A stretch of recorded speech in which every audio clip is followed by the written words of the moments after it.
warahmatullahi wabarakatuh. Saat ini saya sudah bersama Ibu Hajah Ngatmiati, SPD MSI. Beliau adalah Kepala Sekolah SD Negeri Penundan, di mana saya mengajar, dan juga beliau merangkap di SD Negeri Sembung 01 sebagai PLT. Selamat pagi, Bu Haji. Selamat pagi. Saya akan melakukan wawancara nih Bu, yang untuk memenuhi tugas demonstrasi kontekstual modul 3.1 tentang pengambilan keputusan berbasis nilai kebajikan sebagai seorang pemimpin. Ada beberapa pertanyaan yang akan saya sampaikan Bu untuk itu. Pertanyaan yang pertama, selama ini bagaimana Ibu dapat mengidentifikasi kasus-kasus yang merupakan dilema etika atau rujukan moral yang terjadi di sekolah Ibu, atau apakah Ibu pernah menemui suatu kasus seperti itu yang merupakan dilema etika atau rujukan moral? Terima kasih Bu Bila.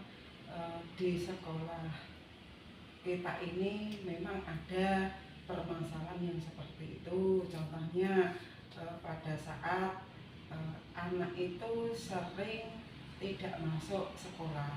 Nah, sebagai guru atau kepala sekolah yang di sini itu ya harus memikirkan nanti kelanjutannya. Kalau anak tersebut nanti dinaikkan, tetap kita juga memikirkan tidak adil gitu ya Bu? Ya, tidak adil dengan sesuai yang lain. Namun kalau tidak dinaikkan, nanti juga akan bermasalah atau menimbulkan efek untuk masa depan anak tersebut. Sehingga saya harus betul-betul tahu masa depan anak itu nanti keuntungannya bagaimana, kerugiannya untuk anak tersebut. Jadi kedepannya Bu, ya. Jadi itu benar semua ya Bu ya? Nanti tidak dinaikkan juga benar karena memang tidak pernah berangkat, tidak dinaikkan juga benar karena sekarang kan kurikulum merdeka ya Bu, jadi harus mementingkan masa depan anak begitu. Ya, jadi itu merupakan kasus dilema etika seperti itu ya Bu. Ya, untuk pertanyaan selanjutnya, bagaimana Ibu dalam menjalankan pengambilan keputusan itu, terutama kasus yang seperti tadi disampaikan itu, di mana ada dua kepentingan yang sama-sama benar, atau kalau kita bisa simpulkan itu semuanya benar artinya dan juga mengandung nilai kebajikan. Bagaimana Ibu mengambil keputusannya Bu? Ya, saya harus betul-betul tahu dulu, tidak hanya sepihak ya, saya tetap harus bermusyawarah dulu, minta pendapat juga dengan guru senior, kita musyawarahkan. Kemudian kita juga punya komite sekolah, sehingga kita tetap harus melaksanakan musyawarah nanti bagaimana baiknya, kemudian untuk menindaklanjutinya sehingga kita tidak mengambil keputusan tergesa-gesa. Harus tetap bertanggung jawab. Tapi untuk mengambil keputusannya biasanya yang dipikirkan apa Bu? Maksudnya yang diprioritaskan itu hal apa Bu? Ya, keuntungan siswa tersebut. Untuk siswanya. Jadi berpihak pada murid gitu. Jadi tetap harus kita mementingkan bagaimana kondisi anak ya jika nanti keputusan itu diambil.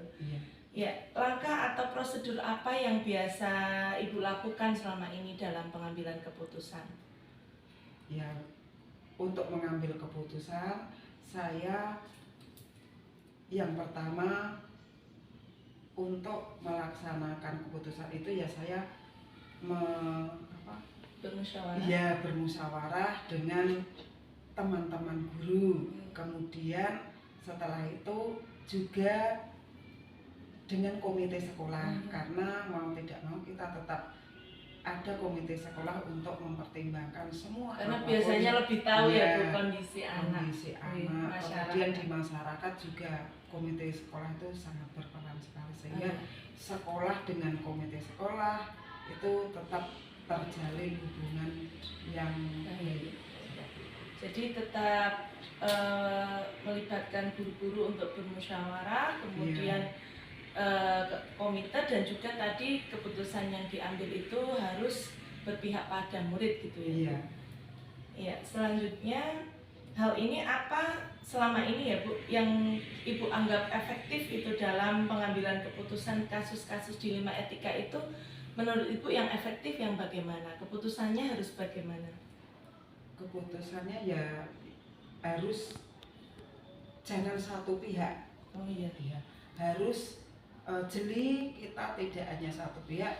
Untuk itu tetap kita cari informasi yang betul, kemudian kita musyawarahkan, diidentifikasi, kemudian direncanakan juga. Nanti kalau tidak direncanakan kita juga mau mengambil keputusan juga kurang tepat, sehingga kalau nanti direncanakan terus dilaksanakan hasilnya pun juga matang.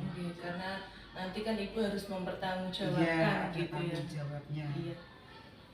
Ya Bu, kemudian selama ini saat mengambil keputusan, hal apa yang menjadi tantangan Bu dalam pengambilan keputusan?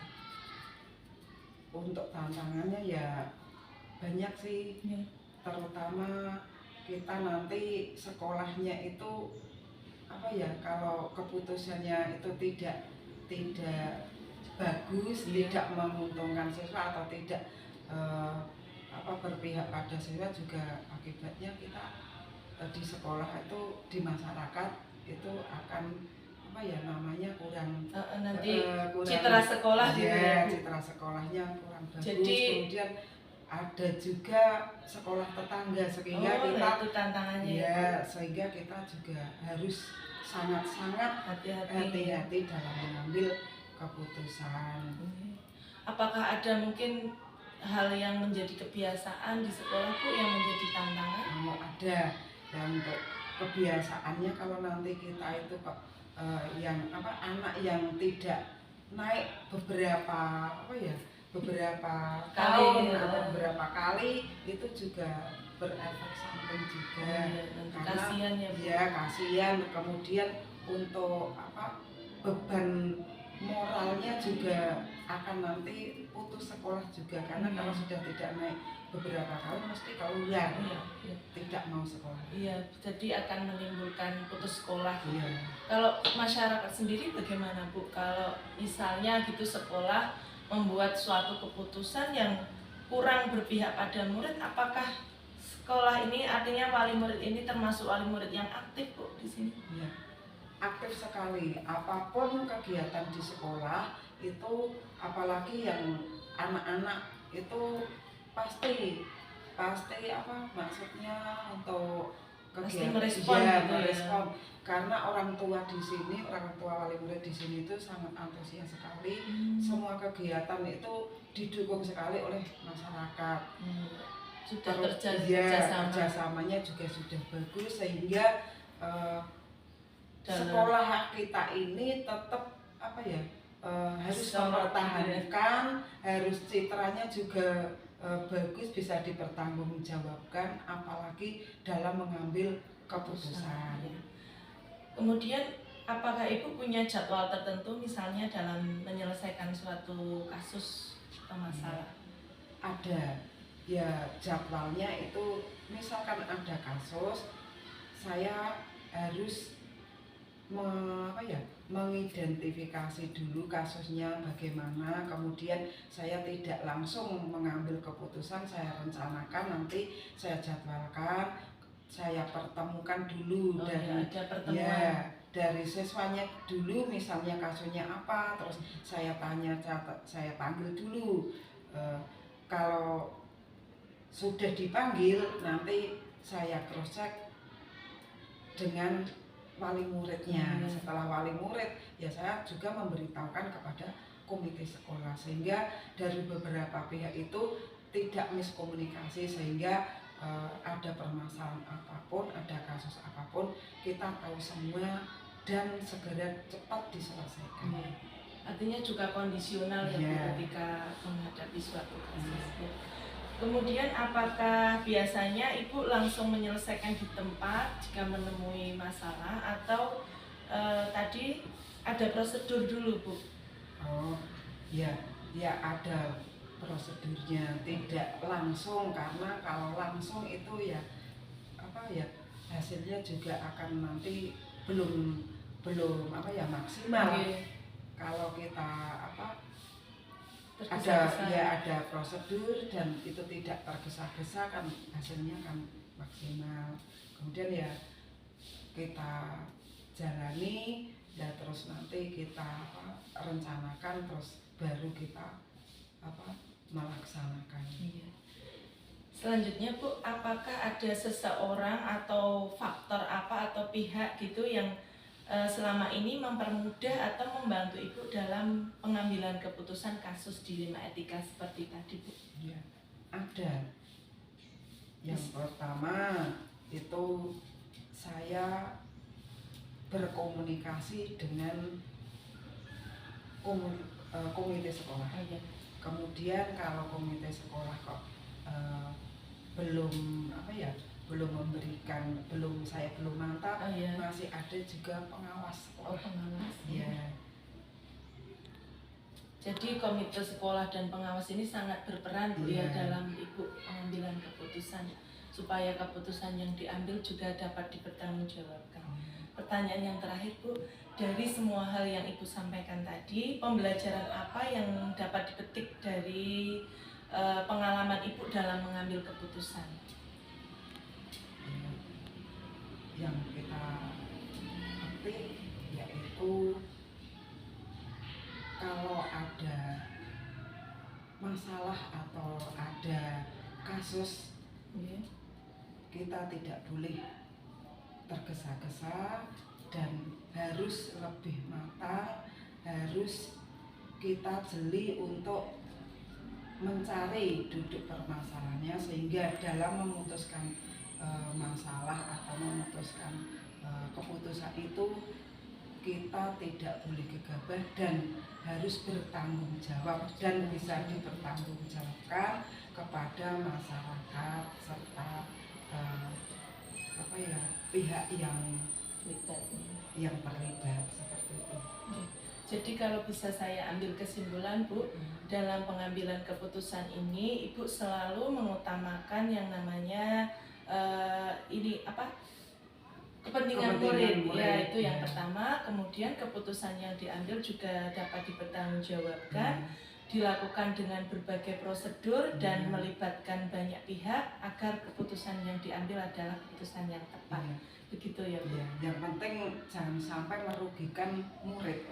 Karena murid mempunyai masa depan sehingga kita tidak boleh langsung untuk memberikan keputusan yang tidak memihak murid gitu ya.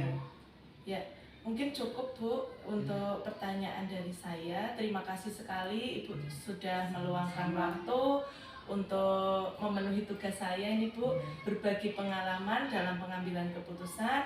Nantinya hasil dari pengalaman yang Ibu sampaikan ini akan saya jadikan referensi, refleksi dan juga pembelajaran Bu, bagaimana seorang pemimpin itu mengambil sebuah keputusan dengan sangat tepat agar keputusannya berpihak pada murid dan dapat dipertanggungjawabkan. Terima kasih atas waktunya Bu. Ya, sama-sama. Semoga sukses. Amin. Demikianlah wawancara saya kepada Ibu Haja Hatmiati SPD MSI, Kepala Sekolah SD Negeri Penundan. Semoga bermanfaat. Wassalamualaikum warahmatullahi wabarakatuh.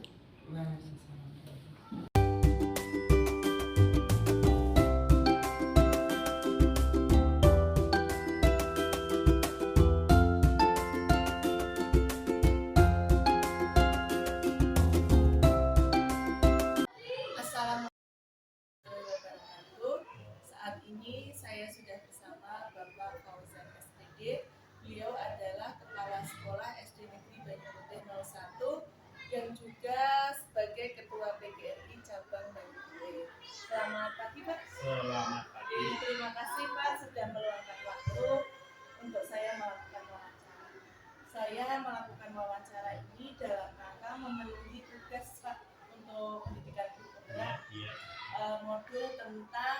pengambilan keputusan berbasis nilai kebajikan sebagai seorang pemimpin.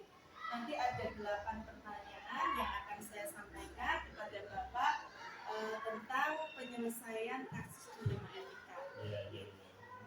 Pertanyaan yang pertama, selama ini bagaimana Bapak mengidentifikasi kasus yang merupakan dilema etika atau tujuan moral? Terima kasih. Yang pertama kami sampaikan pada Bu Mila dalam melaksanakan tugasnya, yang namanya dilema karena kita mengurus anak itu pasti ada, apalagi terkait dengan tujuan moral tersebut. Kemudian ya kasus yang terjadi di NTB satu ialah ketika misalnya pada saat kenaikan kelas ada anak yang ya menurut kriteria guru itu cerdas, pinter, tapi sering anak itu kan tidak berangkat sekolah tanpa alasan.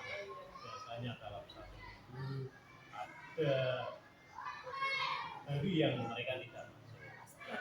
Iya, pasti terhadap seperti itu tentunya langkah-langkah yang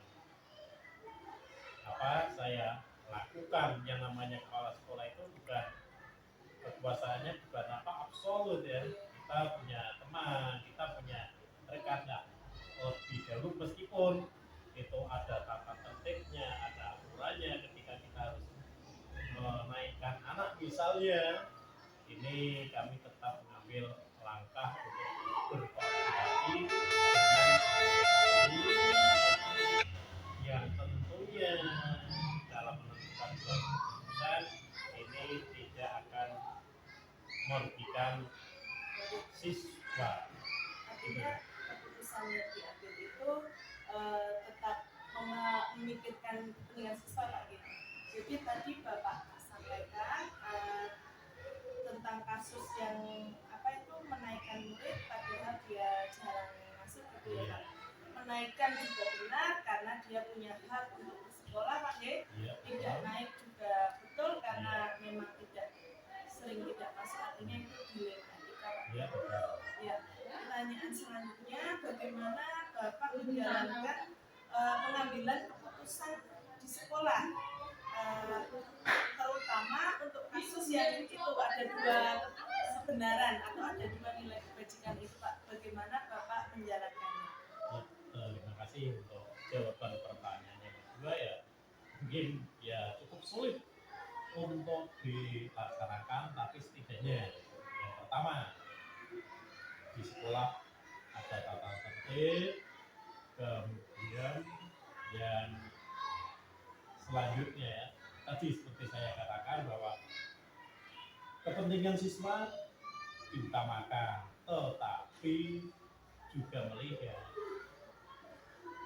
hal yang sifatnya negatif yang kemungkinan akan menurunkan ya citra sekolah karena mama tidak pernah berangkat bisa dinaikkan meskipun itu juga ya bisa dikatakan siswa itu cerdas karena secara normal itu tidak bisa dikembangkan ya tentunya kebijakan kami ya kebijakan yang tidak akan menyimpang dari etika yang sudah ditetapkan. Berdasarkan pada aturan, dan yang lebih jelas adalah ya kami akan menerapkan skala prioritas.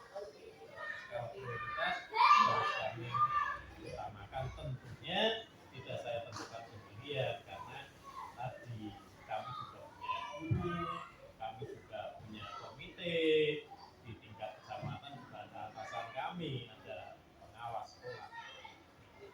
Ya Pak, jadi ini sekaligus menjawab pertanyaan juga, langkah atau prosedur apa yang biasa Bapak lakukan untuk mengambil keputusan tadi sudah disampaikan Pak nih. Selalu kita dalam mengambil keputusan itu berpegang teguh pada peraturan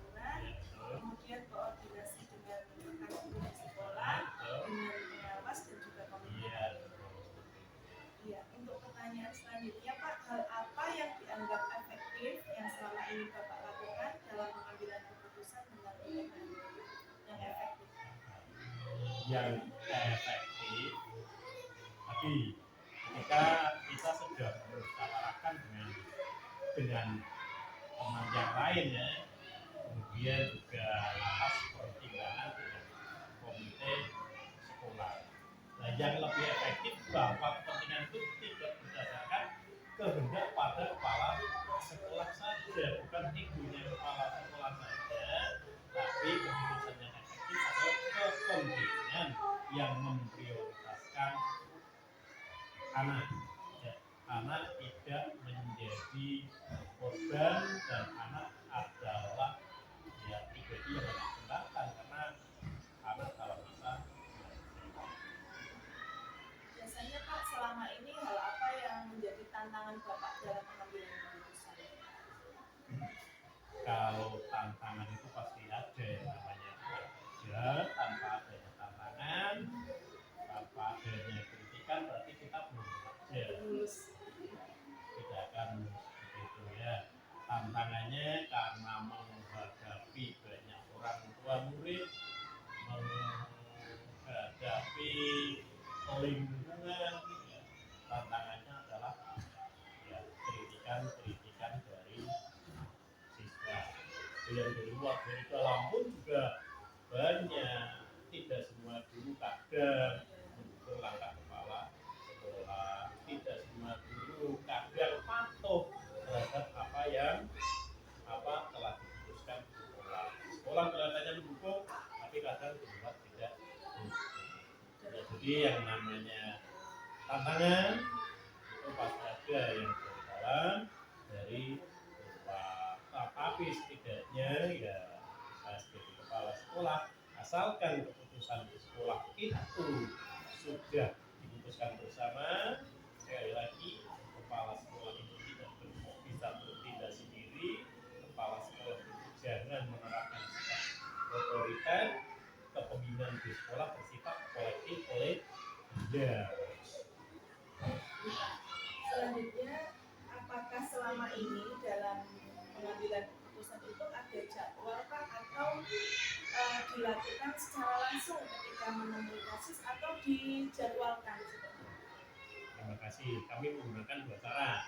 Yang pertama, ketika kasus itu betul-betul urgent, sangat penting untuk segera diselesaikan, ya harus segera diselesaikan saat itu juga, supaya kasus itu tidak merembet dan berdampak pada hal yang lain yang bersifat negatif. Yang keduanya namanya pembinaan secara berkelanjutan, ya harus dijadwalkan, misalnya ya terjadwal untuk setiap guru melalui pembinaan juga dijadwalkan kepala sekolah paling tidak dengan setiap guru dalam kelas itu lakukan secara terjadwal dalam satu semester semua guru dilakukan pembinaan. Kemudian pembinaan secara keseluruhan melalui rapat ya ada itu, pada setiap awal bulan kepala sekolah selalu melakukan rapat koordinasi kepada semua guru untuk menyikapi terhadap hal-hal yang terjadi di sekolah. Ini terjadwal, kalau memang kalau ada suatu kasus yang darurat juga langsung dijadwalkan. Ya, pertanyaan selanjutnya Pak, adakah seseorang atau adakah faktor-faktor seperti itu yang selama ini mendukung Bapak, mempermudah Bapak dalam pengambilan keputusan? Ya, saya katakan ya ada, baik itu dari dalam ya, dari dalam itu dari guru sendiri ya, memang lebih banyak guru mendukung, apalagi guru-guru yang senior selalu langsung saya ajak pertimbangan. Kemudian juga pihak luar itu selalu kita rangkul.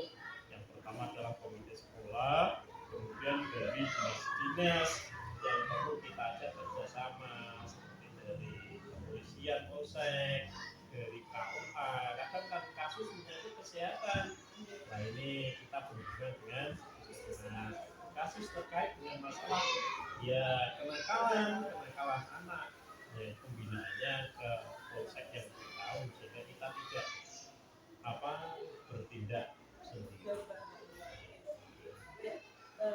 Pertanyaan terakhir Pak, Ya. dari semua hal yang sudah Bapak sampaikan, Ya. pengalaman Bapak pengambilan keputusan itu, pembelajaran apa Pak yang bisa diambil dari pengambilan keputusan? Ya, banyak pembelajaran yang sifatnya positif dalam mengelola suatu sekolahan. Dalam sekolah, yang pertama yang saya ambil ya, janganlah kepala sekolah bertindak sendiri, bertindak sendiri dalam menentukan sekecil apapun itu suatu keputusan untuk kepentingan sekolah. Nah, yang dimaksud sekolah itu ya keluarga sekolah, ya guru, ya siswa dan masyarakat yang membutuhkan pembelajaran. Yang pertama adalah kepala sekolah jangan bertindak sendiri. Kemudian dalam menentukan suatu keputusan ini gunakan skala prioritas, karena ya permasalahan kan banyak, mana yang perlu didahulukan untuk diselesaikan. Skala prioritas, dan guru yang ada di sekolah jangan anggap itu sebagai anak buah, tapi mitra yang bisa diajak kerja sama. Jadi Pak, ini kan sudah selesai. Yeah. Kalau saya bisa simpulkan, tadi pengalaman yang Bapak dapatkan atau yang Bapak sampaikan dalam proses pengambilan keputusan, di dalam mengambil keputusan itu jangan kita tidak sendiri, Yeah, ya, tapi kita libatkan beberapa pihak, itu ada wali murid juga, pengawas, koordinasi dengan berbagai pihak, tadi ada puskesmas, ada polsek dan lain sebagainya, dan dari rekan guru itu sendiri. Kemudian dalam pengambilan keputusan juga harus mengutamakan skala prioritas, mana yang harus dilakukan terlebih dahulu, dan juga keputusan yang nantinya diambil itu harus berpihak pada murid. Ya, terima kasih sekali Pak atas waktunya. Saya sudah melakukan wawancara ini sudah selesai. Terima kasih atas pengalaman yang Bapak sampaikan. Terima kasih. Demikianlah demonstrasi kontekstual, yaitu melakukan wawancara dengan salah satu pemimpin atau kepala sekolah di Kecamatan Banyu Putih, yang kebetulan yaitu Bapak Fauzan, kepala sekolah dari SD Negeri Banyu Putih 01. Sekian, wassalamualaikum warahmatullahi wabarakatuh. Waalaikumsalam.